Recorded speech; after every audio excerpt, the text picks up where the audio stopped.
A grain elevator man found a sealed mason jar under the floorboards. His hands were shaking. What lay inside that jar would pull back the surface of 30 quiet years and show what had been moving underneath all along. Glenn Arthur Dawson left his house in Sydney at 6:20 on a Saturday morning in October, with a thermos of coffee wedged between the seat and the center console of his Ford pickup, and a toolbox rattling in the bed, and no particular expectation that the day would be anything other than a few hours of carpentry and a sore back. He was 60 years old. He had been 60 for 3 months and still didn't quite believe it. Some mornings he looked in the bathroom mirror and the number seemed to belong to someone else, a man with thick hands going rough at the knuckles, gray at the temples, a face that had spent 4 decades in the Ohio wind and showed every year of it. 60. Well, he drove south out of Sydney on Route 67. The October light came low and sideways through the standing corn on both sides of the road, pale gold and tilting. He knew this road the way a man knows a thing he's done so many times it stopped requiring his attention. He had been driving it since before he had a license, sitting in the passenger seat of his father's truck on the way out to his grandmother's place, watching the fields go by and not thinking about anything in particular. 40 years later, and the road had not changed. The corn had not changed. The cold had not changed. He stopped at the grain elevator before heading out of town. He was not working that Saturday. The season was winding down, and the crew could manage without him. But 43 years of arriving before sunrise had built something into his body that required at least a look. The elevator sat at the edge of town, where the farm roads converged, a cluster of metal bins and a central tower and the long covered conveyor system he could have operated blindfolded. He parked and walked the perimeter, checking the bin hatches out of habit, the same as he did every day, the same as he would do every day until they told him to stop. Delbert Pruitt was already there. He was always already there.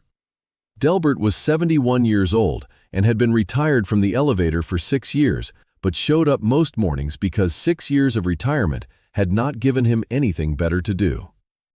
He was standing near the conveyor housing with a clipboard he had no reason to be holding, studying it the way a man studies something when he wants to look occupied. "Thought you were fixing Mabel's floor today," Delbert said, without looking up. "I am," Glenn said. "So why are you here?" "Checking the bins." "I checked them." "I know." Delbert looked up then. He had the flat, patient face of a man who has watched decades of weather and stopped expecting it to do anything interesting. "You're stalling," he said. Glenn poured a cup from the thermos. The coffee was still hot. He drank it slowly and looked out at the yard where a truck was backing into the receiving bay, diesel grumbling low in the cold air. "The floor's rotting out," Glenn said. "It needs to be done." "You could hire somebody." "I can do it myself." "You go over there every few months," Delbert said. "Check the pipes, check the floor, drive home. You're never there more than 2 hours." Glenn drank his coffee and didn't answer that. "She's been gone 12 years, Glenn." "I know that." He rinsed the cup and put it back in the thermos and drove out to the farm. The house sat on 2 acres off a county road, a white clapboard building that had been white once and was now the color of old paper. The covered porch tilted toward the left, had been tilting that way for as long as Glenn could remember, which was to say, his entire life. 2 sugar maple trees stood in the front yard, enormous now, their crowns spreading wide above the roofline, dropping leaves in a circle that covered most of the yard. Glenn's grandfather Walter had planted those trees the year he and Mabel moved in, when Glenn's father was still in school. Walter had been dead for 30 years. The trees were outlasting everyone. Glenn sat in the truck a minute before going in. It was always the first few minutes that cost him. Not the work. The work was fine. The work was something to do with his hands, and he was good at it. It was the first step through the door, when the house was still something more than a house, before he had enough time inside it for the feeling to settle into something manageable. He sat with the engine off and looked at the porch and the maples and the windows, which were dark. He thought about Mabel for a moment, the way he had been thinking about her off and on since Loretta's call 2 weeks ago about the floor going soft. Not the end of her life. He kept that part in a drawer somewhere and didn't open it much. But the earlier version, the one that was still whole. Mabel in her kitchen on a Sunday morning, flour on her hands, telling him something had happened to one of the Bauer boys down the road and shaking her head slowly. Mabel at the kitchen table with her coupon book and the grocery circular, circling prices with a stubby pencil, adding numbers in the margin. She had always been careful with money. Not frightened of it, not bitter, just careful, in the way of a woman who understood that careful was the only option she had. She had never seemed to have much. She had always made do. She had told Glenn more than once in her last years that she was sorry she didn't have more to leave the family. She said it the way she said everything, plainly, without drama, as a statement of fact that she had accepted, but that still sat uneasily. Glenn had told her every time that it didn't matter, that no one needed anything, that she should stop worrying. She had nodded and then worried anyway. He had put it down to her generation, the depression, the war years, the habit of anxiety that had been built into people by circumstance and never quite came out. He had not thought about it much after she was gone. He got out of the truck and went inside. The kitchen still smelled like her. 12 years empty, and it still did. He did not know how that was possible and had stopped trying to explain it to himself. He stood just inside the door for a moment, let the house be the house, and then carried his toolbox to the back wall where the hatch to the crawlspace sat flush with the kitchen floor, the edges worn smooth from decades of use. He lifted the hatch, took his flashlight, and went down. The problem was what he had expected. A pipe fitting under the south sill had been weeping for years, slow enough not to flood, but steady enough to work moisture into the framing. 3 floor joists had gone soft. The subfloor above them was beginning to give. He measured the damage, marked his cuts, came back up, and set the crowbar under the first damaged board. It came free. The second board came free. The third board lifted 2 inches and stopped. Glenn repositioned and tried again. The board rose slightly and held. Something beneath it was solid, something that was not a joist, not a pipe fitting, not anything he could explain by the structure of the house. He set the crowbar down and crouched and put the flashlight beam into the gap between the boards. The light caught glass. He set the crowbar aside and worked the board up carefully, both hands, no forcing. When it came clear, he held the flashlight down close and looked. A mason jar, half-gallon size. The kind with a zinc band and a rubber gasket, the kind Mabel had used for canning every summer of her life. The glass was clear, not clouded, not moisture-fogged, just clear and clean. The seal was intact. The threads on the band were still pristine. Around the base of the jar, the dust lay in an undisturbed ring, smooth and even, the way dust only settles when nothing has moved it in a very long time. Glenn picked it up slowly, the way you pick up something when you are not quite sure it's yours to touch. Inside, wrapped in oilcloth and tied with twine, was a bundle of papers. He carried it upstairs and set it on the kitchen table. He stood back and looked at it. The October light came through the window and lit the oilcloth pale yellow. He pulled out a chair and sat down and did not move for a moment. Then he found a knife and cut the twine. He unfolded the oilcloth. A bank passbook, and below it, held together with a rubber band gone brittle with age, a stack of envelopes. No stamps, no addresses written on any of them. Never mailed. He opened the passbook. The account name read, Mabel Ruth Dawson, Farmers State Bank. The opening balance, written in careful bank handwriting, was $47,000. Glenn sat very still. He turned the pages. The entries ran forward through the years. Withdrawal, withdrawal, withdrawal. Each one modest. Each one signed not with Mabel's name, but with 2 initials that he did not recognize. He turned the pages slowly, all the way to the last entry.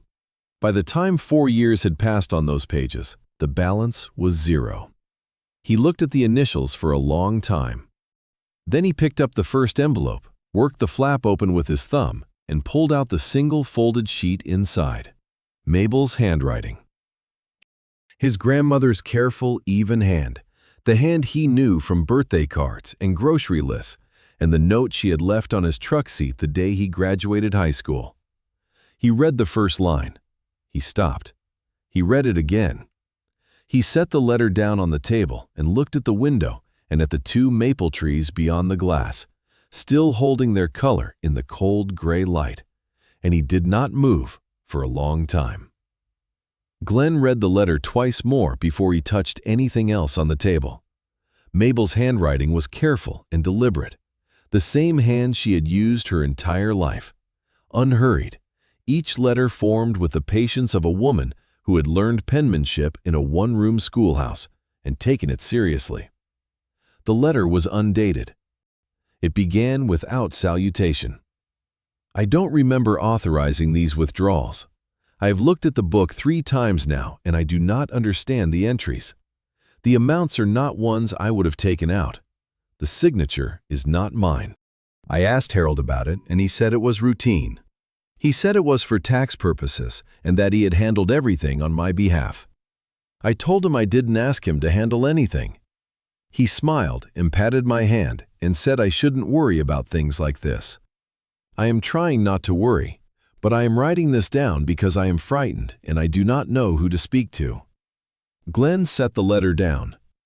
He sat in the kitchen of his grandmother's house on a Saturday morning in October, and he looked at the wall above the stove where Mabel had kept a small cross-stitched calendar that said "Home is where the heart is," and had been hanging there since 1960-something.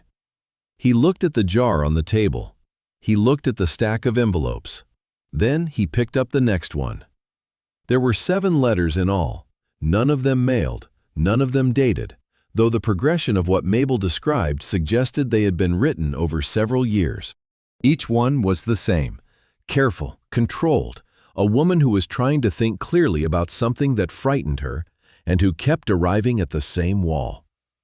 She had gone to the bank, Harold had explained. She had accepted the explanation because she trusted him and because she did not know what else to do. Then she had come home and sat at this table and written a letter she never sent. The last letter was different, shorter. The handwriting was slightly looser, the letters a little larger. The handwriting of a woman who was older, whose hands had started to slow. I believe he has taken my money. I cannot prove it. I am too old to fight it, and I don't think anyone would believe me. I am putting this away so that someone will find it someday and know that I knew. I knew. Glenn sat with that for a while. He drove back into Sydney and stopped at the grain elevator because it was on the way and because he needed to think before he did anything else. Delbert was still there, sitting on an overturned bucket near the truck scale, eating a sandwich out of wax paper. "That was fast," Delbert said. "I found something." Delbert looked at him. He chewed slowly and swallowed. "Found something how?" "Under the floor, sealed mason jar, buried between the joists, been there for years." Glenn sat down on the step of the scale platform. Mabel's bank passbook was inside, and letters she wrote and never sent. Letters to who? To no one, to herself, I guess, or to whoever found them. He looked out at the yard. A sparrow had landed on the conveyor housing and was picking at something in the corrugated metal seam. She had $47,000 in an account in 1992. 4 years later, the account was empty. The withdrawals are signed with someone else's initials. Delbert put the sandwich down on his knee. "Harold Steele," he said, not a question. Glenn looked at him. "I wondered," Delbert said. "I never said anything because I had no proof, and Mabel didn't seem to want to talk about it. But there was a period, middle 90s I'd guess, where she said something to Betty once. Something about the bank not being what she'd thought it was. Betty told me, and I said she was probably confused, and I left it at that." He picked up the sandwich again and looked at it and put it back down. "I should not have left it at that." "You didn't know?" "No," Delbert said, "but I didn't ask either." They sat without talking for a minute. The sparrow flew off. A truck moved on the county road beyond the fence line, its engine noise fading south. "Harold's been dead 2 years," Glenn said. "I know." So whoever I'm going after, it isn't him. Delbert looked at him steadily. Then who is it? Glenn thought about that. I don't know yet, he said, but the bank's still there. It was his bank for 40 years. If he was doing this on their watch, that's something. He picked up the jar from the truck seat, where he had set it when he came in.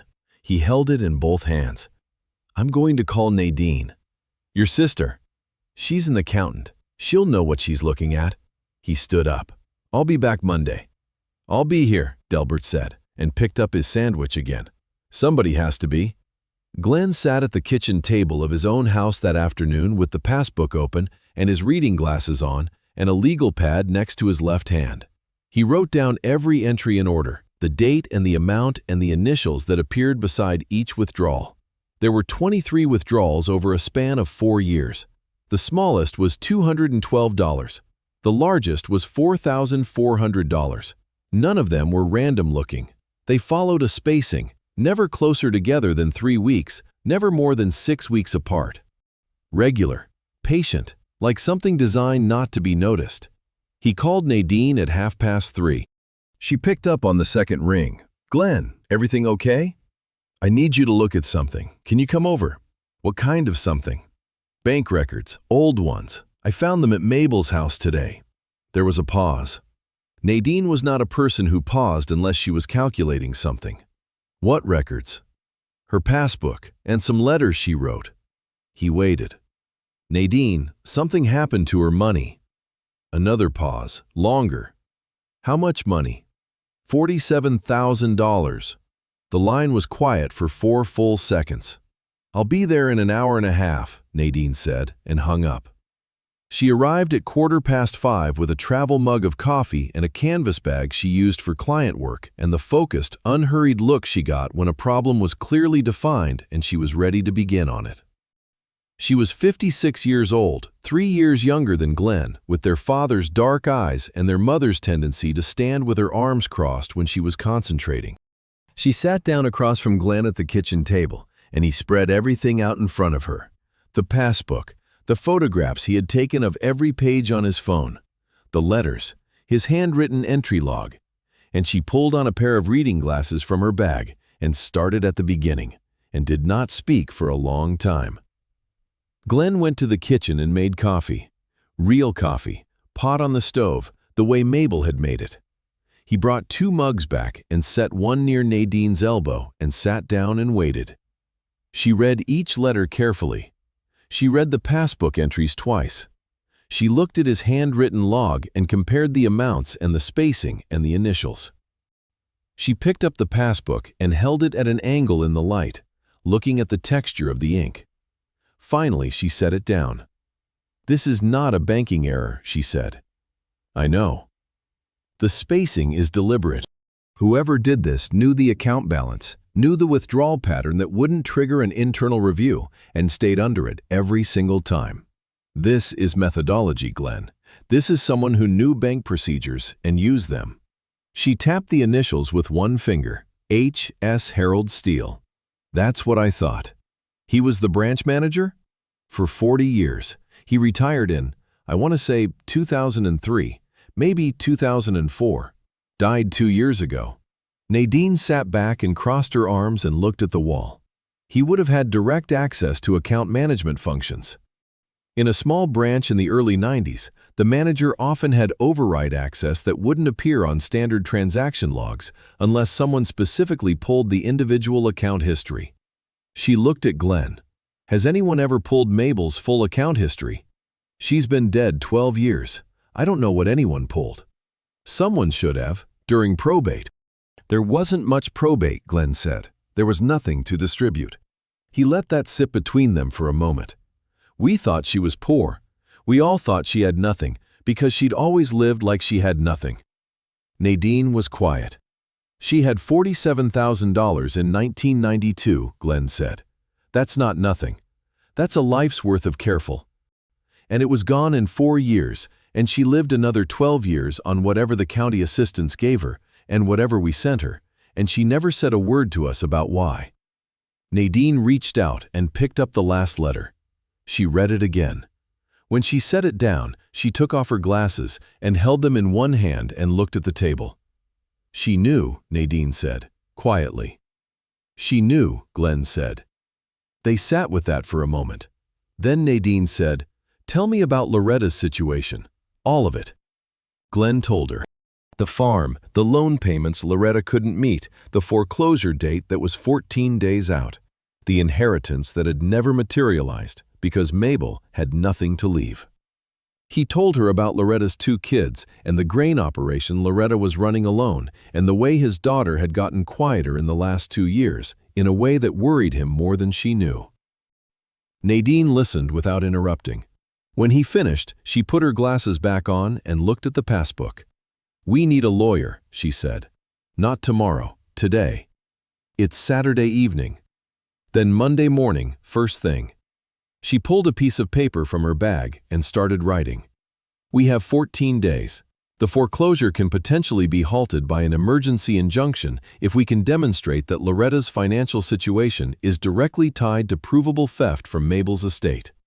That's a legal argument, not an accounting argument, and I can only take it so far." She slid the paper across to Glenn. It had a name and a number on it. Curtis Mercer. He's in Sydney. He does estate and civil litigation, and he's been doing it since before we were born. Call him Monday at 8 in the morning and tell him you have an embezzlement case with a 14-day foreclosure clock. That'll get his attention. Glenn looked at the name on the paper. "You know him?" "I worked with him on a client's estate 2 years ago. He's good. He's slow to get angry, but he stays angry a long time, which is what you want." Nadine closed the passbook. "Leave all of this with me tonight. I want to go through the entries with a calculator." Glenn nodded. Nadine picked up her coffee and held it in both hands and looked at the sealed jar where it sat at the edge of the table, empty now, the oilcloth folded neatly beside it. "She buried it," Nadine said, almost to herself. "She actually buried it and sealed it and waited for someone to find it." "She was trying to be brave," Glenn said. "She said so." Nadine looked at him.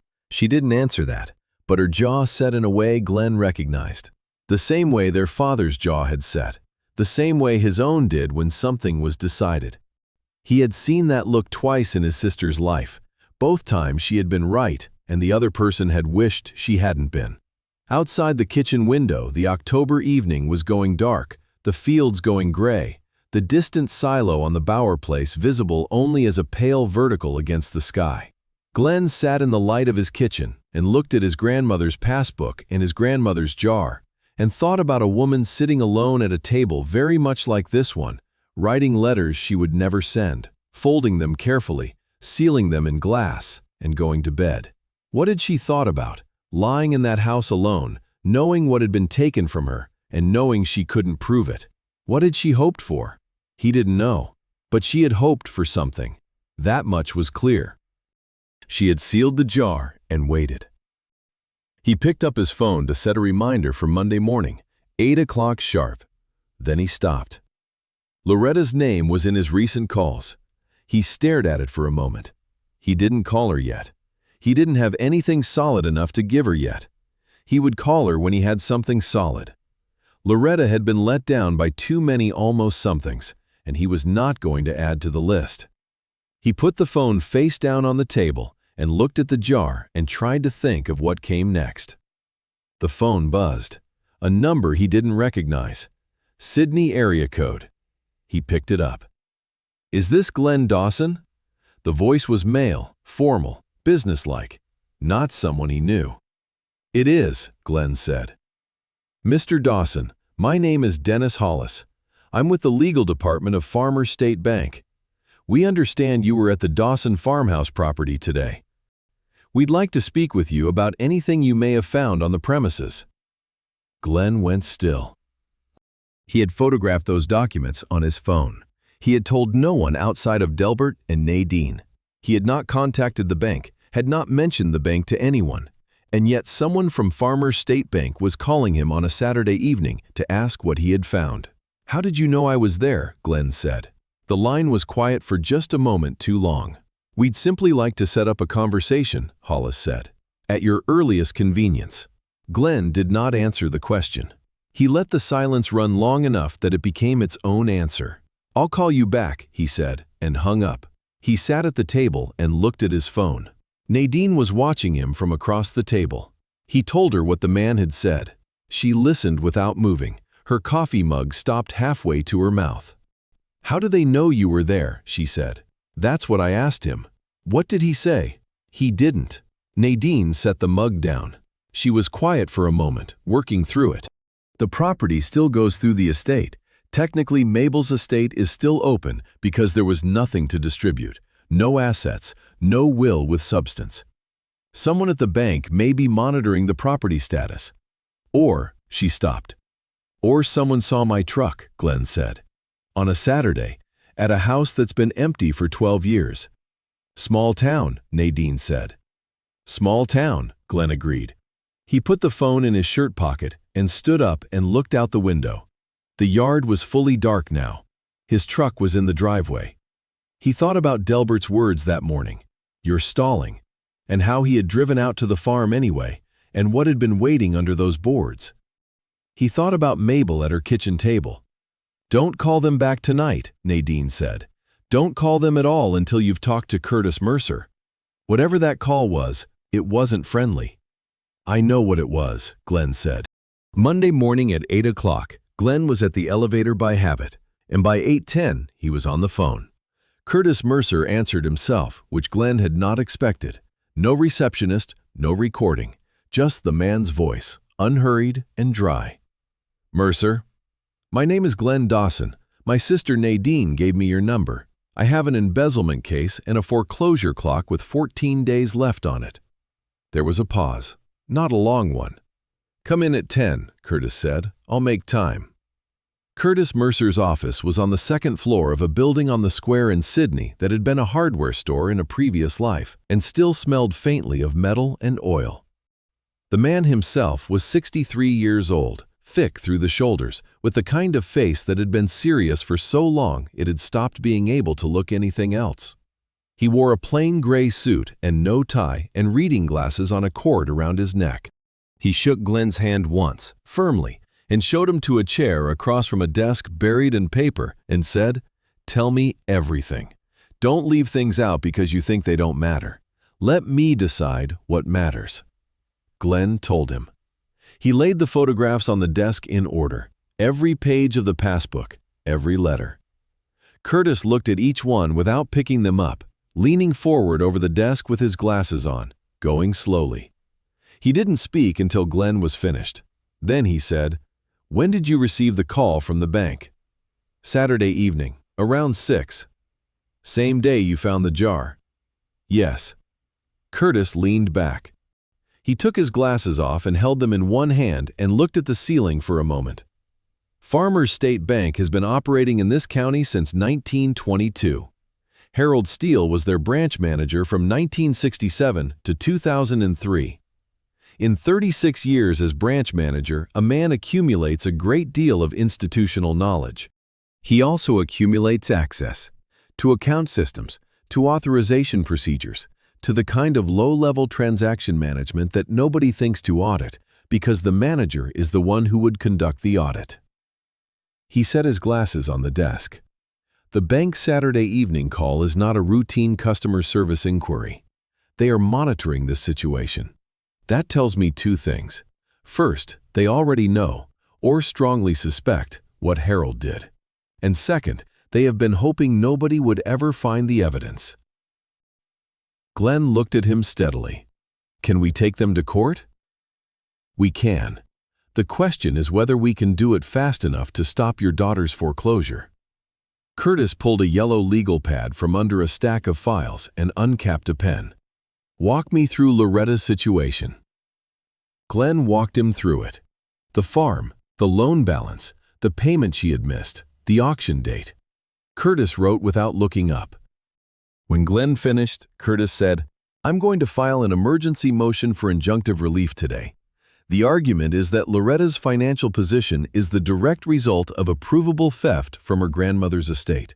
A theft that, had it not occurred, would have produced an inheritance sufficient to sustain the farm's operating costs." "We're asking the court to halt the foreclosure pending resolution of the embezzlement claim." He looked up. "It is not certain the judge will grant it, but the documentation you have is strong enough to take it seriously." "What are the chances?" "Better than even," Curtis said, "especially once the bank's Saturday phone call becomes part of the record." He paused. "That call was a mistake on their part. It shows awareness. I intend to use it." He stood and shook Glenn's hand again and told him he would call by end of day with the filing confirmation. Glenn drove to the elevator. He unloaded a delivery that had come in while he was gone and ran the receiving paperwork and checked the moisture readings on 3 bins and did all of it without quite being present for any of it. He drove out to Loretta's farm after lunch. She was in the grain shed reorganizing the chemical storage. Herbicides and fungicides sorted by season and application, everything labeled in her own handwriting. She did this kind of work when she was anxious. She had been doing it since she was old enough to help in the shed, following her grandfather around, handing him things, learning the names of everything. The shed smelled like diesel and dry grain, and the faint chemical sharpness of the sprays lined up against the far wall. Thomas and Emma were at school. The place was quiet except for the wind outside and the sound of Loretta moving containers. She heard Glenn come in and looked over her shoulder. She was thin in the way of someone who had been working hard and eating whatever was left after the kids were fed. Her hair was pulled back and there was a smear of dust on her left forearm. "Wasn't expecting you," she said. Not unfriendly, just a statement. "Got a few minutes?" She set down the container she was holding and turned to face him. She had her mother's eyes and Glenn's own stubbornness, which he had always found both useful and difficult in equal measure. Glenn told her about the mason jar. He showed her the photographs on his phone, one at a time, and explained what each page showed. Loretta held the phone and scrolled slowly, not speaking. She looked at the passbook balance in 1992. She looked at the entries. She looked at the letters. She handed the phone back. "Harold Steele," she said. "That's right. He used to come to Grandma's house when I was little. He'd bring her a coffee cake from the bakery on the square and sit in her living room for an hour." She was quiet for a moment. She always seemed glad to see him. "She trusted him," Glenn said. "She trusted him," Loretta repeated, flat, stating a fact and what it cost. She walked to the door of the shed and stood looking out at the yard. The October light was thin and direct. A crow was working at something near the fence line on the far side of the drive. Glenn stood behind her and let her take whatever time she needed. "If that money existed," she said finally, "I wouldn't be here right now. I wouldn't be losing this place." She didn't say it bitterly. She said it the way she said most things, as a clear-eyed accounting of what was true. "I would have had a cushion. I would have been able to weather the first 2 years after Marcus left without going into the loan. The whole chain of everything would have been different." "I know," Glenn said. "So what happens now?" "Curtis filed the injunction this morning. He's asking the court to halt the auction until the embezzlement case resolves." Loretta turned back from the door. She looked at him directly. "Will it work?" "He thinks so. Better than even," he said. "Better than even is not a guarantee." "No," Glenn said, "it's not." She looked at the floor of the shed for a moment. Then she said, "You should have told me first, before the lawyer. I didn't have anything solid enough to give you yet. It was my grandmother's money, Glenn. It's my farm." "You're right," he said. "I should have told you first." She accepted that with a nod and turned back to her shelving. Glenn stayed another 20 minutes, helping her move a stack of empty application tanks to the back corner. They didn't talk much. They didn't need to. The work was something to do with their hands while the rest of it settled. He was backing out of the drive when Loretta came to the door of the shed and called out to him. He rolled the window down. "The jar," she said. "The gasket was still sealed." "That's right." She thought about that for a moment. She sealed it on purpose. She knew someone would have to find it the hard way. She looked at him across the yard. She was smarter than we gave her credit for. Glenn nodded. He rolled the window up and drove. Delbert was at the elevator when Glenn got back. He was doing what he always did in the afternoons, sitting near the scale house with a cup of coffee, watching the truck traffic, providing commentary to anyone who would listen, and several people who wouldn't. He had worked at the elevator for 31 years and considered the yard his by seniority, if not by payroll. "Lawyer take the case?" he said, when Glenn walked over. "Filed this morning." "Good." Delbert drank his coffee. "You talked to Loretta?" "Just came from there." "How'd she take it?" Glenn thought about it honestly. "Better than I would have," he said. Delbert nodded slowly. He had known Loretta since she was born, had watched her grow up around the elevator the way Glenn had grown up around Mabel's farm, learning the rhythms of it, absorbing the work. He was quiet for a moment. "My wife had an account at Farmers State," Delbert said. "Back in the 90s, small account, savings she'd put by from her teaching salary. She took it out in 97 and moved it to the credit union in Piqua. I never asked her why. She just said she didn't like the feeling of the place anymore." He looked into his cup. "I wonder now if she ever said anything to Harold, or if he ever looked at her numbers." "How much was in it?" Glenn said. 3, maybe 4,000, not much." He paused. "But it was hers." Glenn looked at the yard, at the afternoon trucks moving in and out, at the elevator tower against the gray sky. He thought about how a town like this one worked. Everyone knowing everyone, everyone trusting everyone, everyone's money sitting in the same small building managed by the same man for 36 years. How easy it would have been. How invisible, if you were patient about it. His phone rang. Curtis Mercer. "The motion was filed at 2:15, Curtis said. "Judge Harrington's clerk called at 3:40. The judge has agreed to hear the injunction request on an expedited basis. Hearing is set for Thursday morning, 10 o'clock. He paused. "The bank's legal counsel called my office at 3:53. They're not happy." "What did they say?" "They said the bank is fully prepared to cooperate with any legitimate inquiry and looks forward to demonstrating that all account activity during the relevant period was properly authorized." Curtis's voice was dry and level. "They also said they would be filing a motion to dismiss." "Can they get it dismissed?" "Not before Thursday," Curtis said, "and not with what you have in that jar." He paused again. "There's something else. Their counsel's name is Phyllis Klein. She is not a local attorney. She came in from Columbus. The bank called a Columbus firm on a Monday afternoon for a case that was filed this morning." He let that sit for a moment. "That's not what you do for a routine administrative dispute, Glenn. That's what you do when you're frightened." Glenn stood at the edge of the scale house with the wind coming across the yard and the late afternoon light going orange on the metal bins. He thought about the Saturday phone call. He thought about Mabel's last letter and the words she had used, frightened, and how it had sat with him ever since he read it. He said, "Are we going to win Thursday?" Curtis said, "I expect we are. But Glenn, before the hearing, I need you to understand something. The injunction is the beginning. After Thursday, the real work starts, and what comes next is going to depend on what else is in those bank records. The passbook and the letters are enough to open the door. What's behind it? That we don't know yet." He paused. "Phyllis Klein will know. Whatever Harold did, the bank has known about it for some time. That Columbus call tells me they've had a file on this for years. They've been sitting on it." Glenn drove home that evening and sat at the kitchen table and ate a sandwich he didn't taste and thought about what it meant that the bank had known. He was still sitting there when he heard a truck slow on the road outside and idle near his mailbox. It sat there for 30 seconds. Then it drove on. Glenn went to the window. The road was empty. He stood there for a long time, looking at the dark. The Thursday hearing lasted 40 minutes.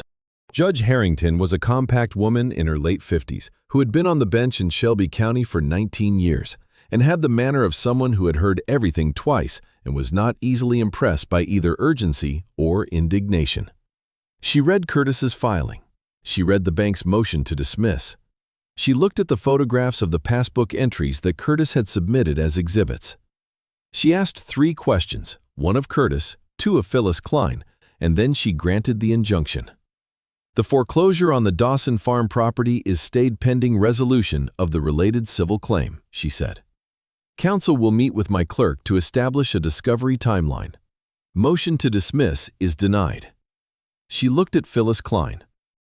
The documentation presented raises material questions about the origin of funds in the account in question. I expect the bank to cooperate fully with discovery. She closed the file. We're adjourned. Glenn sat in the gallery and watched Phyllis Klein speak quietly to her associate, a young man in a suit that cost more than Glenn's truck payment. She was controlled and professional, late 50s, silver hair, the practiced composure of a woman who lost gracefully and then went home and rebuilt. She did not look at Glenn. He got the sense she knew exactly where he was sitting. Curtis shook Glenn's hand in the hallway. That's the first win, he said. The farm is safe for now. But Harrington said pending resolution. That means the clock is still running. We need to move quickly on discovery before the bank buries us in procedural delays. How quickly? Glenn said. As quickly as they'll let us. Curtis put his briefcase under his arm. I've requested Harold's complete account management records for the period from 1988 to 2003. The bank will fight the scope of that request. They'll say it's too broad, that it violates other customers' privacy, that they need time to redact. Standard procedure. We'll get it eventually, but eventually could be 6 months, could be a year. Glenn stood in the courthouse hallway and looked at the tiled floor. An older man in work clothes was pushing a mop in slow arcs near the far wall. The building smelled like old wood and cleaning solution, and the particular stillness of places where decisions are made on paper. And the farm stays safe during all of that, Glenn said. As long as the injunction holds. Yes. Curtis looked at him directly. This is the long part, Glenn. I need you to be ready for the long part. He drove to Loretta's farm that afternoon. She was in the yard when he pulled in, splitting wood at the chopping block near the barn. She was efficient about it. No wasted motion, no drama, setting each piece, swinging, moving to the next one. Thomas and Emma were visible through the window of the farmhouse, moving around inside. Glenn got out and stood near the truck and watched her finish the row she was on. She set the maul down and pulled off her work gloves and looked at him. The injunction held, he said. I know, Curtis called. She came over and leaned against the fence rail. So the auction is off. For now, the case is going to take time. Could be a year before we see any money, if we see it. Loretta looked at the wood pile. But the farm is safe while it's running. Yes, she nodded once. That's something. She looked at him. It's more than I had last week. I know that's not enough. It's enough for today, she said, not bitterly, practically. Today I can keep the lights on and feed my kids and split my wood, and that's all I need today to be. She looked at the fence line. You keep fighting the bank. I'll keep the farm running. That's how we divide it. Glenn looked at her for a moment. This daughter of his, 32 years old, standing in her yard with split wood around her boots and her children visible through the window behind her. He thought about things he wanted to say and decided not to say most of them. She didn't need speeches. She needed him to do the work. I'll be at Curtis's office Monday, he said. Good. She picked up her gloves. Stay for dinner if you want. I made a pot of soup. I'll stay, he said. He drove home after 9. The fields on either side of the road were dark, the corn already cut and gone, the ground bare and gray in the truck lights. He drove slowly. He was tired in a way that had nothing to do with the amount of sleep he'd had or hadn't had. Tired the way you get tired when you've been carrying something heavy and set it down briefly and then have to pick it up again. He sat in his driveway for a while before going inside. He thought about Mabel. Not about the passbook or the letters or the jar. He thought about her the way he hadn't let himself think in some time. The actual woman, in the actual rooms of the house where she had lived. He was 8 years old the first summer he had spent 2 full weeks at her place, the summer his parents had gone to Dayton for his father's work and left Glenn and Nadine with Mabel because there was nowhere else to go and no money to take them along. It had been June. The yard had been bright and loud with insects, and the 2 maple trees had been smaller then, throwing a thinner shade. Mabel had put a cot up on the porch for Glenn and let him sleep there at night, with the screen door between him and the yard and the sound of the fields coming in through the screen and sometimes a raccoon knocking something over in the dark. She had given him jobs, small ones, appropriate to an 8-year-old, weeding the kitchen garden, collecting eggs from the 3 hens she kept, sweeping the back porch. She did not treat the jobs as optional, and she did not praise him extravagantly for doing them. She said that's done, then, and moved on to the next thing. And at the time, he had wanted more than that, and later in life, he had come to understand that that's done, then, was its own form of respect. She was telling him the work was real, that he was capable of real work. She was not going to insult him by making a spectacle of it. She had told him once, that summer, sitting on the porch in the evening with her glass of sweet tea, she told him that the farm was the only honest thing she had ever owned. She said it the way she said things that mattered, without looking at him directly, as a statement to the air between them. He had not understood what she meant at 8 years old. He had thought she was talking about honesty the way grown-ups sometimes use the word, meaning virtue, meaning something moral. It had taken him a long time to understand she meant it literally, that the farm was the thing no one had given her and no one could take from her, and it answered to no one, and that was what honest meant.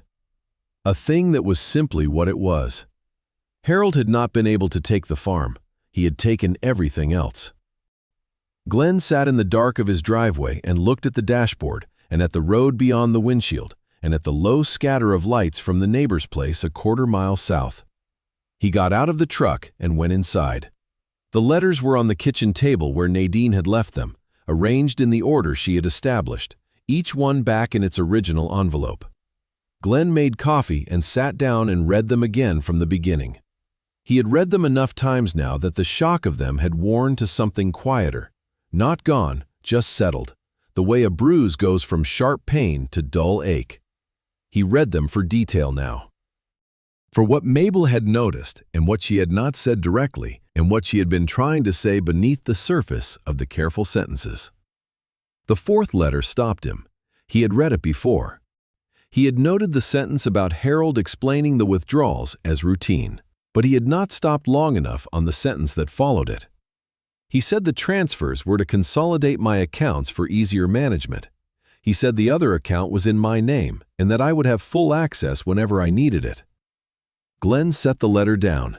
He read the sentence again. Transfers, not withdrawals. Transfers. And the other account. Mabel had written it as though she accepted Harold's explanation at face value, that there was another account somewhere in her name holding the money. She had believed it. She had believed him when he told her the money was still hers, just elsewhere, managed for convenience. She had not understood that the other account was not hers at all.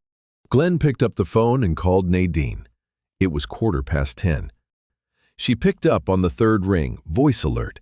She had always been a light sleeper. Glenn? The letters, 4th one. Mabel says Harold told her the withdrawals were transfers to another account in her name. Silence on the line. He could hear Nadine breathing, processing. He told her it was her money, she said. Still hers, just managed. He said she had full access whenever she needed it. She never asked to access it, Nadine said, quietly. She trusted him, Glenn said. She never asked because he told her it was there, and she believed him, and she was too frightened to push. He looked at the letter. But that means there was another account, or Harold told her there was. Either he created a shell account and used it to hold and then transfer the funds, or he told her there was one and there never was. Nadine was quiet for a moment. If he created a real account in her name and then redirected the funds from it, that's traceable. The bank's records would show it. It wouldn't just show up as a withdrawal. It would show as an internal transfer, and the receiving account would have its own transaction history. She paused. Glenn, if he was running this through an account, he had to put the money somewhere eventually. You can't just park it in a bank account indefinitely without doing something with it. He would have moved it to somewhere he controlled. Like what? Property, Nadine said. Cash purchase of property. That's the oldest way to clean money in a rural county. Pay cash for land or a parcel or a structure. Run it through a title company that doesn't ask too many questions, and now the money is equity. She paused again. I need to pull Harold Steele's property records. Everything he purchased from 1990 to 2005. Can you come to Columbus Saturday? I'll be there at 9, Glenn said. He hung up and sat at the table and looked at the letters laid out in their order. Mabel had written the word transfers, and she had believed what Harold told her, and she had never pushed, never demanded proof, never asked to see the other account, and Harold had known she wouldn't. He had counted on it. He had spent 40 years learning which customers could be counted on to trust and which would push back. And he had found Mabel, and he had taken everything she had and replaced it with a story. A comfortable story she could tell herself about her money still being there somewhere, safe, managed by a man she had known for decades. The patience of it was the worst part. Not rage, not desperation, patience. Long, careful, methodical patience. Glenn went to bed at 11:30 and lay on his back in the dark and looked at the ceiling. He was 60 years old. His grandmother had been taken by a man she trusted and had spent the last 12 years of her life in poverty she didn't have to be in. His daughter was 32 years old and splitting wood alone in the dark every night to keep her kids warm. He did not sleep for a long time. At some point before dawn, his phone buzzed on the nightstand. A text message from a number he didn't recognize. No name, 3 words. Let it go. Glenn looked at the message in the dark of his bedroom. He looked at it for a full minute. Then he set the phone face down on the nightstand and lay back and stared at the ceiling until the gray light started at the edges of the curtains. He was not going to let it go. Glenn was at the elevator by 5:30 Saturday morning without meaning to be. He had not set an alarm. He had simply stopped sleeping somewhere around 4 and lay there until the lying there became worse than getting up. And then he had gotten up, made coffee, and driven to the yard because the yard was the place he knew how to be. He walked the perimeter the way he always did, checked the bin hatches, checked the moisture alarm panel in the control room, stood at the window of the control room and looked out at the empty yard in the dark, at the gravel turning gray as the sky came up slowly in the east, at the silhouette of the conveyor tower against the brightening. He had been standing at this window, or one like it, for 43 years. The view had not changed in any significant way. The bins were newer, the conveyor had been replaced once, in 1998. The scale had been calibrated and recalibrated so many times he had lost count. Everything else was the same. The smell of grain dust and diesel, the particular silence of early morning before the trucks came, the way the light moved across the metal surfaces as the sun came up. He thought about what it meant to tend something for 40 years, to show up before dawn and check the same hatches and run the same moisture readings and trust that the work itself was the point of the work, that the accumulation of careful days was its own kind of wealth. Mabel had done that with the farm. She had tended it the same way, not dramatically, not with speeches about legacy or land or what it meant to her people. She had just shown up and done the work, day after day, for 57 years, and the farm had been her answer to everything the world had tried to take from her. Harold had understood that. He had looked at Mabel and seen a woman whose entire life was built on careful accumulation and patient trust.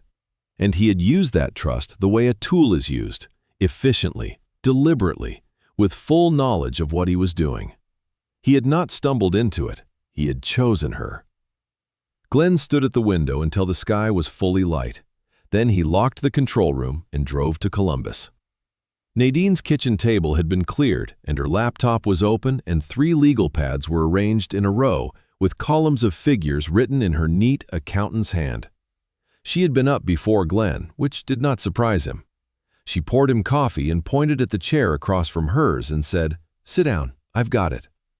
He sat. She pulled the first legal pad toward her. Harold Steele purchased 5 parcels of land in Shelby County and the 2 counties adjacent between 1992 and 2001. All cash transactions, no mortgage, no financing, cash. She turned the pad so Glenn could see the columns. Parcel 1, 46 acres on a county road outside Anna, purchased in October of 1992 for $31,000 cash. Parcel 2, a cabin property on a lake in Auglaize County, purchased in March of '94 for $18,000 cash. Parcel 3. What's the total? Glenn said. Nadine looked at him. $112,000 in cash real estate purchases between '92 and 2001. Glenn looked at the legal pad. And Mabel's account had $47,000 in '92. $47,000 of which we can trace directly. But Glenn, Mabel was not Harold's only customer. If he was doing this to her, he was doing it to others. The $47,000 is what we can document. The $112,000 is what Harold spent. That gap is somebody else's money. She set her pen down. The property purchases begin in October of '92. Mabel's first withdrawal is logged in August of '92. 2 months later, Harold buys his first parcel, cash. 6 months after the second round of withdrawals from Mabel's account, he buys the cabin. She looked at Glenn steadily. He was spending the money as he took it. He wasn't hoarding it. He was converting it immediately to property so it couldn't be traced back to the accounts. Glenn sat back in his chair. He thought about Harold Steele bringing coffee cake to Mabel's house and sitting in her living room and patting her hand when she asked about her account. He thought about the smile Loretta had described. The man who came with pastries and reassurances and left with everything Mabel had worked for. This is not just embezzlement, Glenn said. No, Nadine said. This is organized theft with asset conversion. That is a criminal matter. The property Harold purchased with stolen funds is technically the proceeds of theft. In Ohio, proceeds of theft are subject to forfeiture. She held his gaze. Harold is dead, but his heirs received that property. And if we can prove the property was purchased with stolen funds, the heirs cannot legally retain it. Glenn was quiet for a moment. Who are his heirs? His son, Dennis Steele, 51 years old, lives in Bellefontaine. She paused. Dennis Steele is a member of the Farmers State Bank's board of directors. Glenn looked at her. He was appointed to the board 4 years ago, Nadine said. 2 years before Harold died. She closed the legal pad. Glenn, I don't know if Dennis knew what his father did. I have no evidence of that. But the bank's board of directors includes the son of the man who stole from the bank's customers, and the bank called you on a Saturday evening within hours of you finding the evidence, and someone sent you a text message telling you to let it go. She looked at him without blinking. That is a pattern. Glenn called Curtis from Nadine's driveway. He stood with his back against the truck and the November air coming down the street and stripped the leaves off the oak tree at the curb in slow, steady gusts. Curtis listened without interrupting. When Glenn finished, Curtis was quiet for a moment and then said, "Property forfeiture changes the case. If we can connect Harold's purchases to the stolen funds, we're no longer arguing about the bank's liability for inadequate oversight. We're filing a criminal complaint with the Attorney General's office and asking them to freeze Harold's estate pending forfeiture." He paused. "That is a significantly larger gun, Glenn. When we fire it, everyone will know. Dennis Steele will know. The bank's board will know. Whatever protection they've been extending to Harold's memory will end." "I know that," Glenn said. "Are you prepared for what comes after that?" Glenn looked at the oak tree, at the last leaves pulling loose and spinning down the street in the wind. "I need to talk to Loretta first," he said. "Go talk to her," Curtis said. "Call me tonight." He drove back to Shelby County and out to the farm. Loretta was in the grain shed again when he pulled in. She seemed to do her hardest thinking in there, among the organized chemicals and the stacked equipment and the smell of the work she understood. Thomas and Emma were in the yard with a dog Glenn didn't recognize, a stout brown mutt who was attempting to drag a stick twice his length through the fence gap and making no progress.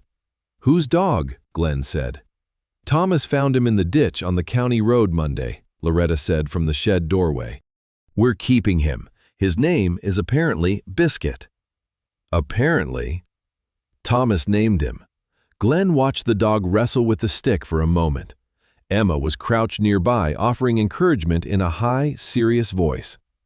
The dog paid no attention to her. He went into the shed. He told Loretta what Nadine had found: the property purchases, the cash transactions, the timeline correlating to Mabel's withdrawals, Dennis Steele's position on the bank's board. He told her about the text message. He told her what Curtis had said about the criminal complaint and the forfeiture. Loretta listened with her arms crossed and her back against the wall of the shed. She looked at the floor while he talked and at him when he finished. "Dennis Steele is on the board," she said. "Yes. So when the bank called you Saturday night—" "I don't know who made that call," Glenn said. "Curtis says we can't prove Dennis ordered it. But the bank has a board member whose father stole from their customers, and they have known about it for some time, and they have not done anything." He looked at her. "If we file the criminal complaint, Dennis Steele gets pulled into this, whether he was involved or not. His father's estate gets frozen. His father's property gets seized. That's going to make people angry." Loretta was quiet for a moment. "Are you asking me if I want you to file it?" "I'm telling you what happens when I do," Glenn said. "You should know what you're in the middle of." She looked at the shed wall. Outside, Emma laughed at something the dog had done. The sound came through the metal walls, thin and clear. "Grandma Mabel raised chickens for 20 years to save money," Loretta said. "She sewed her own curtains. She reused aluminum foil. She gave me a card with $5 in it every birthday and apologized that it wasn't more." She looked at Glenn. She lived like she had nothing because someone convinced her that what she had was still there somewhere and she just couldn't access it. And she was too old and too alone and too trusting to fight it. She pushed off from the wall. "File the complaint. File everything. I'll deal with what comes." Glenn nodded. He started for the door. "Glenn." He stopped. "The text message," Loretta said. "You saved it?" "Yes." "Give it to Curtis." She looked at him directly. "Tonight." He drove home as the last of the light went out of the western sky, the fields on either side of the road gone dark and flat, a single set of headlights behind him on the straight county road that followed him all the way to his turnoff and then continued south without slowing. He watched them go in his rearview mirror. He turned into his driveway and got out of the truck. The air was cold and still.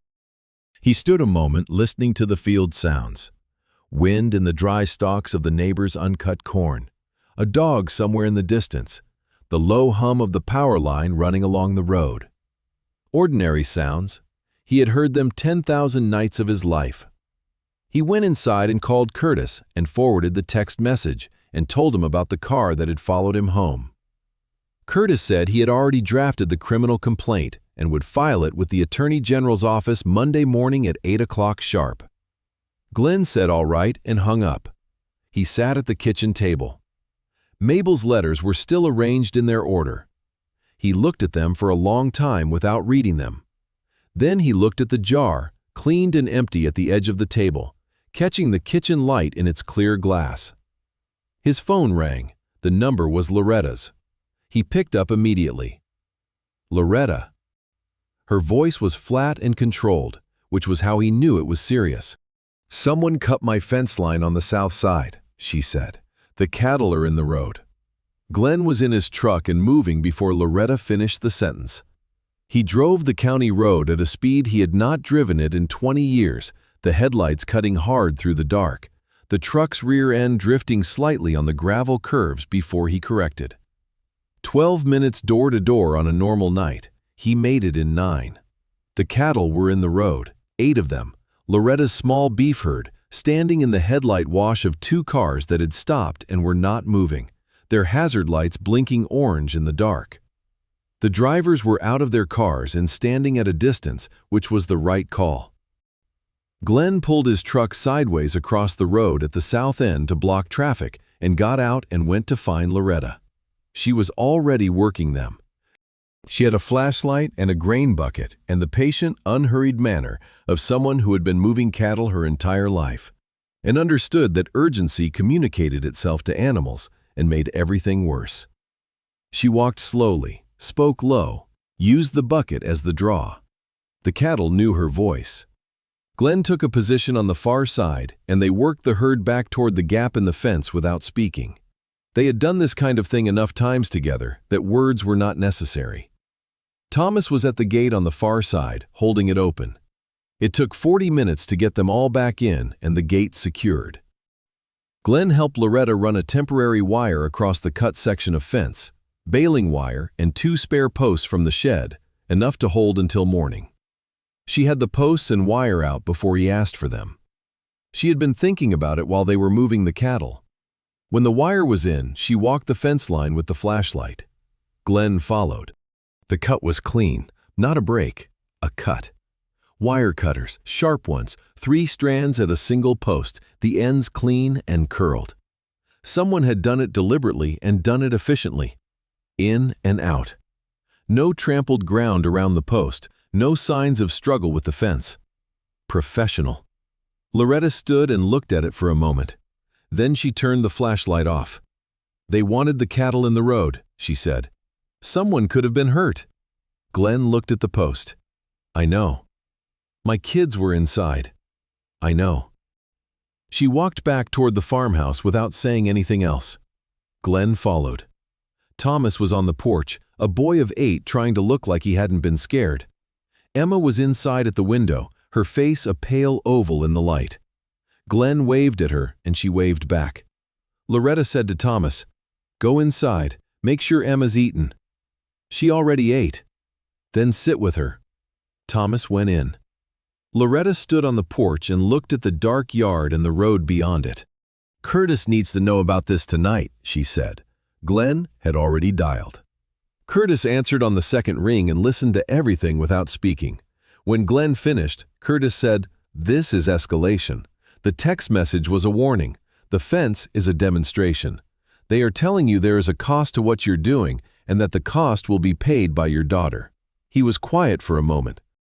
"I'm calling the state police tonight, not the county sheriff. Given Dennis Steele's connection to the bank and the bank's connection to local structures, I am not comfortable with county involvement. State police will send someone tonight." "Good," Glenn said. "And Glenn, file a report yourself in writing before you go to bed. Time, what you found, what it looked like. Do it now while it's fresh. Email it to me." Glenn said he would and hung up. A state police cruiser arrived at 10:15. The officer was young, maybe 30, with the careful manner of someone who understood that a rural property dispute at night with escalating pressure behind it was not a thing to handle carelessly. He walked the fence line with his own flashlight, photographed the cut post, took Loretta's statement and Glenn's statement separately, and then stood in the farmhouse kitchen drinking the coffee Loretta offered him and asking quiet, specific questions about the sequence of events. The mason jar, the bank's Saturday phone call, the text message, the criminal complaint filing scheduled for Monday. When he left, he said a patrol would run the road through the night. Glenn stayed until midnight. He sat on the porch after Loretta put the kids to bed, the 2 of them in the cold with cups of coffee going tepid in their hands. A car passed on the road every 20 minutes or so. Each time, Glenn watched its lights until they were gone. "You should go home," Loretta said. "I will. They're not coming back tonight. They made their point." "I know." She looked at him. In the porch light, she looked the age she was, 32, which was not old but was not young either, not when you were doing it alone. "I'm not scared," she said. "I want you to know that. I'm angry, but I'm not scared." "You don't have to be either one for my sake," Glenn said. "I'm not," she said. "I'm both of them for my own sake." She drank the last of her coffee. "Go home, Glenn. File your report and go to sleep. Monday morning you let Curtis do what Curtis does." He drove home on roads he had driven 10,000 times and went inside and wrote the report at the kitchen table, every detail, timed and ordered, and emailed it to Curtis at 1:15 in the morning. Then he looked at the jar. He picked it up and held it in both hands. The glass was clean and cool. He thought about Mabel sealing it, pressing the gasket down, setting it in the ground between the joists in the dark of the crawlspace. a message to the future, a bet that someone would eventually look. He set the jar down and went to bed and slept a flat, deep, dreamless sleep until 5:45. Curtis filed the criminal complaint at 8 Monday morning. By 10 o'clock, the Attorney General's office had assigned an investigator. Her name was Karen Bowman, and she called Curtis at 11 and Glenn at 11:45 and asked to meet that afternoon. She was 44 years old, compact and direct, with a notebook she used constantly, and a manner of listening that made you understand she was recording not just what you said, but how you said it. She met Glenn and Curtis at Curtis's office and looked at everything, the original documents, which Glenn had brought in the sealed jar as Curtis had instructed, the photographs, Nadine's financial analysis, and her legal pads of property records. Bowman went through all of it without rushing. She asked Curtis several questions about the chain of custody of the documents. She asked Glenn several questions about the condition of the jar and the gasket when he found it. "The seal," she said. "You said it was intact." The gasket was original. The ring band's threads were pristine. The dust around the base was undisturbed. A perfect ring, even all the way around. Nothing had touched it. Bowman wrote something in her notebook. "We'll want forensic analysis of the seal, dating the gasket material and the dust layer." She looked up. "If the seal dates to approximately 30 years ago and shows no evidence of tampering, everything inside is authenticated as original." She closed the notebook. "Mr. Dawson, I want to be clear with you about what happens next. This office will subpoena Farmer State Bank's complete account management records for Harold Steele's tenure. That subpoena goes out today. The bank will have 14 days to comply. We will also freeze Harold Steele's estate pending forfeiture review." She paused. "When the subpoena hits, the bank's board will know the full scope of what we are looking at, including Dennis Steele." "Will Dennis be investigated?" Curtis said. "His father's estate will be investigated. Whether Dennis had knowledge of or participated in the theft is a separate question. We will follow the evidence."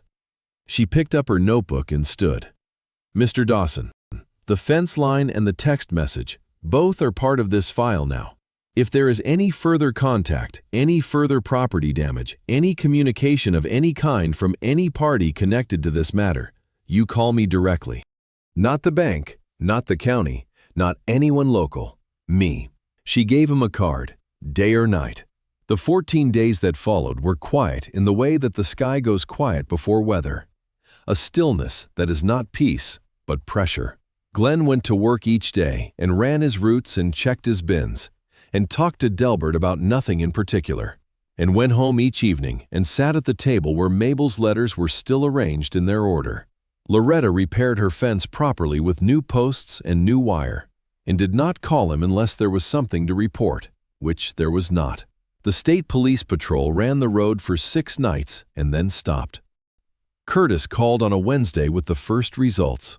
The Attorney General's office had received the bank's records.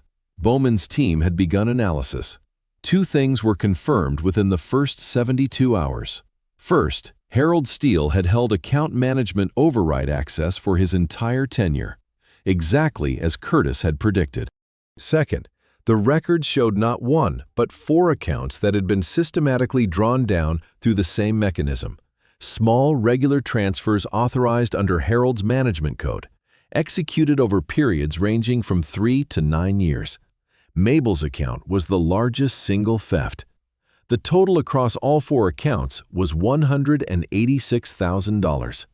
4 victims, Glenn said. 4 that we found in the first pass, Curtis said. They may find more. He paused. The other 3 families have been notified. 2 of them didn't know anything was wrong. 1, a family in Fort Loramie, had suspected for years but had no proof and no money to pursue it. Glenn sat with that. Harold Steele spent 36 years in that branch, Curtis said. He knew every account. He knew which customers were elderly, which were isolated, which were trusting and unlikely to push back. He chose carefully, and he was patient, and he was never caught, because the mechanism was invisible at the transaction level. He paused again. The Attorney General's office is now treating this as a pattern of conduct case, not an individual incident. That changes the bank's liability significantly. The bank's insurance carrier called Curtis the following Monday. They did not call Phyllis Klein. They bypassed her entirely and called Curtis directly, which Curtis told Glenn was the clearest possible signal that the bank had made a decision at the highest level to contain the damage. The carrier's representative was a man named Aldous from Columbus, who spoke in the measured cadences of someone whose entire professional life had been spent translating catastrophe into manageable numbers. He told Curtis the carrier was prepared to negotiate a comprehensive settlement covering all identified victims. He said the carrier acknowledged the bank's institutional liability for inadequate oversight of a trusted officer. He said they wanted to resolve the matter before the Attorney General's investigation produced public findings. Curtis called Glenn that evening and told him the number on the table for Mabel's account: $120,000. $47,000 stolen, plus interest calculated at a standard rate across 30 years.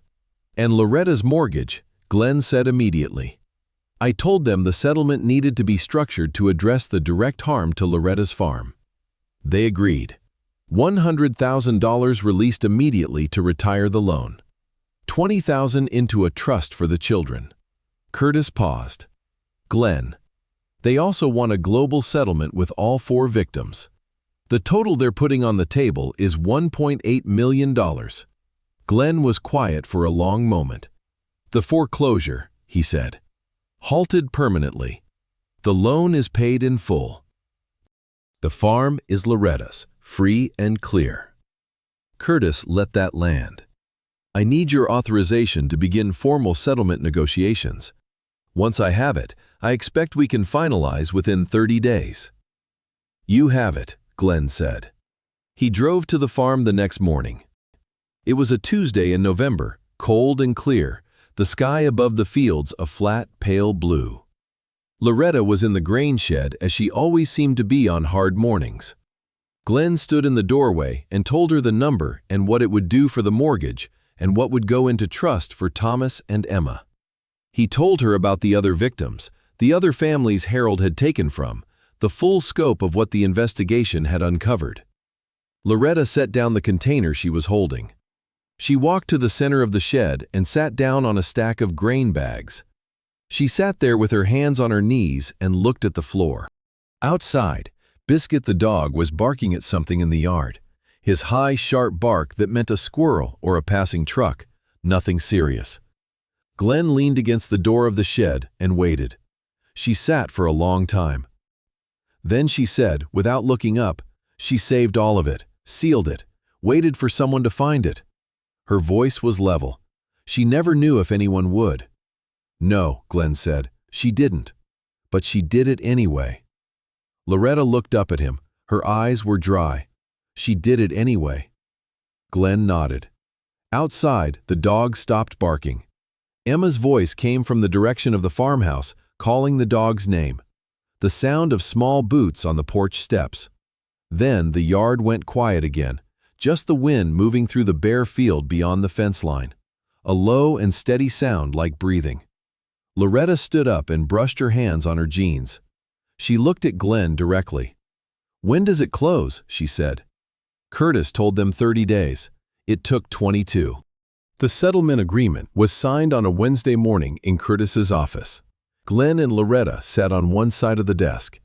Aldous, the carrier's representative, sat on the other side with a briefcase and a folder of documents 3 inches thick.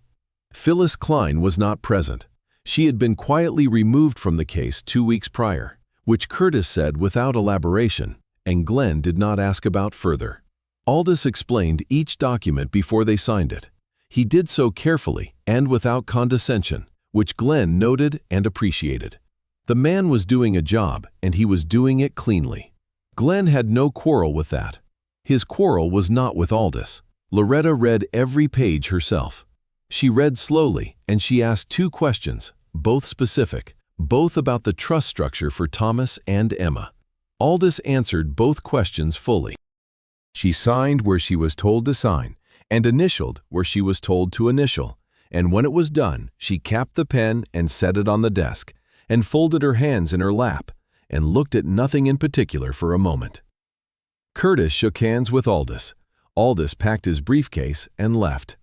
Curtis poured coffee from the pot on his credenza and set cups in front of Glenn and Loretta and sat down.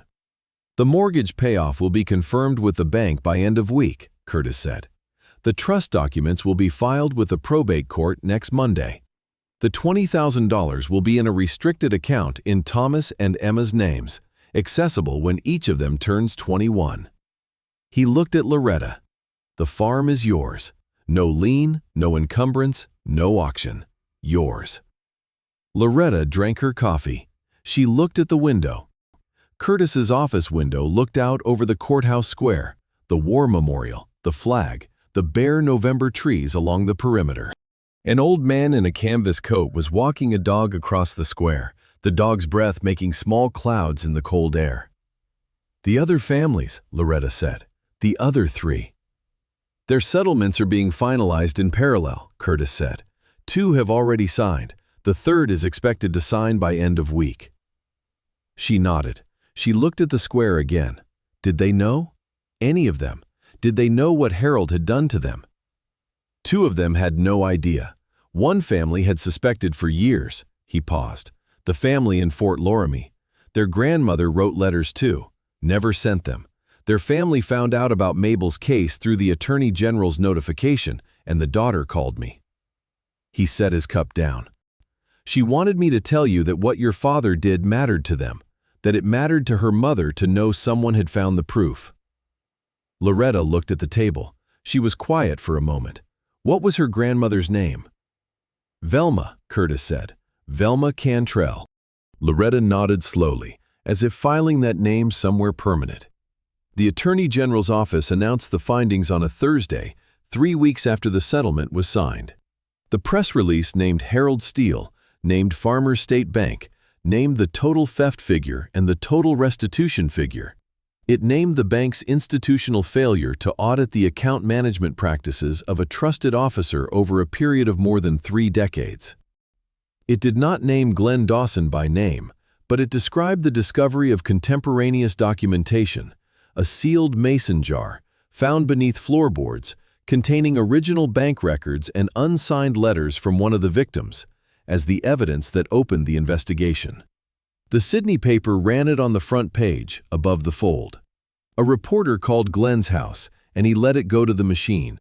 A different reporter called the elevator, and Delbert told her Glenn wasn't available, and then sat on his bucket by the scale and read the article 3 times, and said nothing to anyone about it for the rest of the day, which for Delbert was a significant act of restraint. Dennis Steele resigned from the Farmers State Bank Board of Directors 4 days after the announcement. The resignation letter, which became public record, said he was stepping down to focus on family matters. The Attorney General's office confirmed Dennis was not a target of the criminal investigation. No evidence had emerged of his participation in or knowledge of his father's theft. He had inherited property purchased with stolen money and had held it in good faith. The forfeiture proceedings would take the property regardless. The bank was fined by the State Banking Commission. 3 executives were separated from the company. The branch underwent a complete restructuring of its account oversight procedures, which the commission required as a condition of continued operation. Farmers State Bank issued a public statement expressing deep regret for the harm caused by the actions of a former employee. The statement did not mention Harold Steele by name. Glenn read it once and set it down. Harold Steele's estate was liquidated. The 5 parcels of land he had purchased between 1992 and 2001 were sold at auction. The proceeds, after legal costs and court fees, went to the victim's restitution fund. Glenn received a check in Mabel's name, care of her estate. He signed it over to a county senior services organization that provided in-home care for elderly residents living alone. He did not tell anyone he had done this. Nadine found out 3 months later through a colleague and called him. "You could have kept it," she said. "It wasn't mine," Glenn said. "It was Mabel's." "She left it to the family." "She left it to whoever found it," Glenn said. "Those are different things." Nadine was quiet for a moment. Then she said, "All right," and they moved on to other things. Curtis called Glenn on a Friday afternoon in late January with one final piece of information. The forensic analysis of the mason jar's seal had come back. The gasket material dated to the late 1980s to mid-1990s, consistent with manufacturing standards of that era. The dust layer around the base of the jar showed an undisturbed accumulation pattern consistent with a period of approximately 25 to 35 years. No evidence of tampering with the seal. Every document inside was authenticated as original, unaltered, and contemporary to the period of Harold Steele's account management activity. Mabel had sealed the jar sometime in the middle 1990s, within a few years of the last withdrawal. She had been in her late 60s. She had known what was happening to her money. She had known she could not prove it, could not fight it, would not be believed. And she had done the only thing left to her. She had put the truth in a jar and sealed it, and placed it where the house would eventually have to be repaired, and someone would eventually have to pull up the boards. She had been right about all of it. Curtis said goodbye and Glenn thanked him and hung up.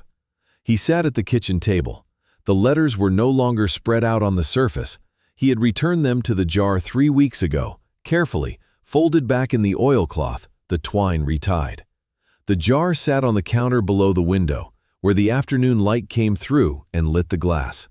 He had cleaned it when he brought it home and set it there because it needed to be somewhere visible, and that seemed like the right place. He sat and looked at it for a while. Then he got his coat and his keys and drove out to the cemetery. Mabel's grave was in the county cemetery on the north edge of town, a modest stone in a modest row, the kind of grave that belongs to a woman who spent her life not asking for more than what she needed. The stone read, Mabel Ruth Dawson, beloved. The date she was born and the date she was gone, nothing else. Glenn stood in front of it in the January cold with his hands in his coat pockets. The cemetery was empty. The sky was the flat, even gray of a midwinter Ohio afternoon. The light spread thin and equal across everything. A crow was working at something in the far corner of the cemetery, near the older section where the stones were weathered and the names were difficult to read. He stood for a while without speaking, which was not unusual for him. He was not a man who required words for things that were simply true. He thought about the summer he was 8 years old and sleeping on her porch, and the sound of the fields coming in through the screen. He thought about her coupon book and her stubby pencil and the cross-stitch calendar that still hung above the stove. He thought about a woman in her late 60s sitting alone at a kitchen table, frightened, writing letters she would not send, folding them carefully in oilcloth, tying them with twine, and carrying them to the crawl space in the dark. He thought about her last letter. I am putting this away so that someone will find it someday and know that I knew. I knew. She had known. And she had been patient enough and brave enough and trusting enough in the simple physics of time, that houses eventually rot, that floors eventually give, that someone who loves you will eventually come with a crowbar and a flashlight to do the only thing she could do. Glenn reached into his coat pocket. He had brought flowers, a small bunch of white chrysanthemums from the grocery in Sydney, wrapped in paper. He set them against the base of the stone. They looked right there. He stood back. The crow called once from the far corner. The sound carried across the empty cemetery and faded. Glenn looked at the stone. He looked at her name. Found it, he said quietly.